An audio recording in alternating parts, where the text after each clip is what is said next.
Vinayak turn police secret agent, Srishti की चाल का पतन। दोस्तों, मर्डर का पर्दाफाश, पुलिस की बड़ी मुश्किल। कोलकाता पुलिस ब्रजभूषण के मर्डर के केस की जांच में लगातार फेल हो रही है। उनके पास एक लीड मिलती है जो सृष्टि की तरफ इशारा करती है, लेकिन कंक्रीट एविडेंस की कमी होने उन्हें रोक देती है। लालौन और छोटौन जो जनक के लिए इंसाफ चाहते हैं, पुलिस के पास जाके कहते हैं, अगर सृष्टि इस मर्डर के पीछे है तो हमें सबूत चाहिए।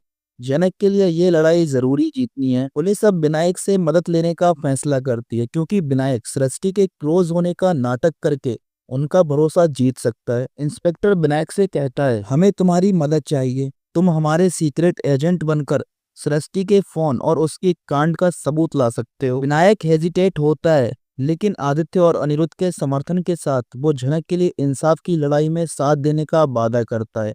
साथ ही साथ अनिरुद्ध से वो एक वादा और प्रॉमिस लेता है। वो कहता है कि तुम्हें अर्शी को छोड़कर जनक से शादी करनी होगी, तभी मैं ये सब करूंगा।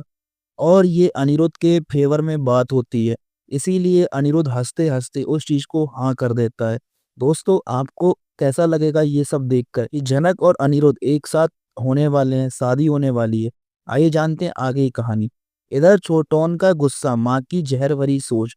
दोस्तों, छोटौन सृष्टि के ऊपर गुस्सा करता नजर आएगा जब उसे ये पता चलेगा कि जनक की माँ ही उसकी जान लेने की कोशिश कर रही है।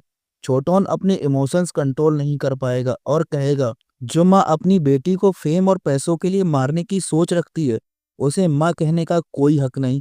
दोस्तों, आदित्य और अनिरुद्ध भी सृष्टि की हरकतों पर डिसगस्ट फील करते हैं, लेकिन वो जनक से ये सच छुपाने का फैसला करते हैं ताकि उसका इमोशनल स्ट्रेस ना बढ़े।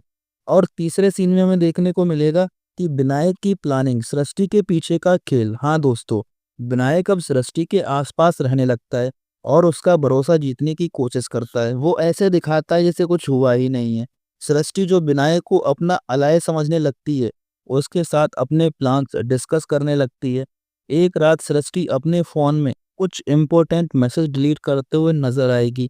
विनायक सीक्रेटली उसका फोन क्लोन कर लेगा और पुलिस के पास डाटा भेज देगा। पुलिस के पास अब कुछ ऐसे सबूत होते हैं जो ब्रजभूषण के मर्डर के साथ सृष्टि की प्लानिंग को जोड़ते हैं।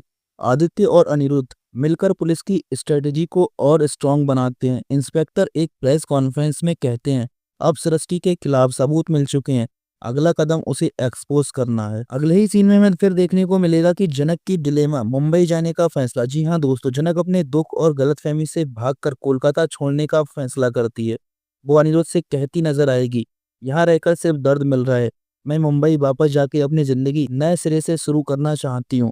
अनिरुद्ध उसे रोकने की कोशिश करेगा, जनक तुम्हारे बिना ये कहानी अधूरी है, अगर तुम चली गई तो मैं कैसे जीऊंगा। लेकिन जनक का दिल टूट चुका होता है और वो अपनी फैमिली से दूर नई जिंदगी जीने का सोचती है। आदित्य भी उसे रोकने की कोशिश करता है, क्योंकि उसने विनायक को प्रॉमिस किया है कि जनक और अनिरुद्ध की शादी कराएगा, इसीलिए वो उसको रोकेगा और आखिरकार जनक को रुकना पड़ेगा। लेकिन जनक का डिसीजन यहाँ पर सबको सामने ऐसा दिखेगा कि उसका पक्का है, लेकिन दोस्तों ऐसा नहीं होगा, क्योंकि अगले ही सीन में सृष्टि का पर्दाफाश होगा पब्लिक के सामने। जी हाँ दोस्तों, विनायक, आदित्य और अनिरुद्ध मिलकर सृष्टि की सारी प्लानिंग को पब्लिक के सामने लाते हैं। सृष्टि के कॉल लॉग्स और डिलीटेड मैसेज मीडिया के सामने लीक कर दिए जाते हैं। सृष्टि का असली चेहरा सबके सामने आता है। सृष्टि ने ब्रजभूषण का मर्डर नहीं किया, बल्कि अपनी बेटी जनक के खिलाफ भी साजिश रची। सृष्टि को अरेस्ट कर लिया जाता है और जनक को पता चलता है कि उसकी मां ने उसका दर्द कैसे बढ़ाया। आदित्य, अनिरुद्ध और विनायक का टीम एफर्ट जनक के लिए एक बड़ा जीत लाता है।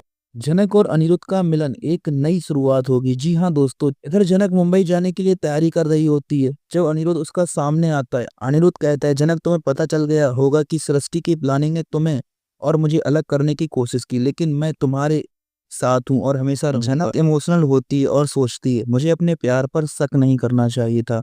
अनिरुद्ध हमेशा मेरा था और हमेशा मेरा रहेगा। वो अनिरुद्ध से माफी मांगती नजर आएगी और कहेगी, मैं मुंबई नहीं जाऊंगी अनिरुद्ध, तुम्हारे बिना जिंदगी अधूरी है। दोस्तों, क्या सृष्टि पुलिस की कस्टडी से बचकर वापस आएगी? आदित्य और अनिरुद्ध की दोस्ती क्या नए चैलेंजेस फेस करेगी? क्या जनक और अनिरुद्ध की जिंदगी अब शांति से चल पाएगी, या फिर अर्शी अपनी विलनगिरी फिर से दिखाएगी? दोस्तों, आपका क्या कहना है? कमेंट्स में अपनी राय जरूर दें और नए एपिसोड के लिए चैनल को भी सब्सक्राइब करें। मिलते हैं अपने नए वीडियो के साथ, तब तक के लिए धन्यवाद।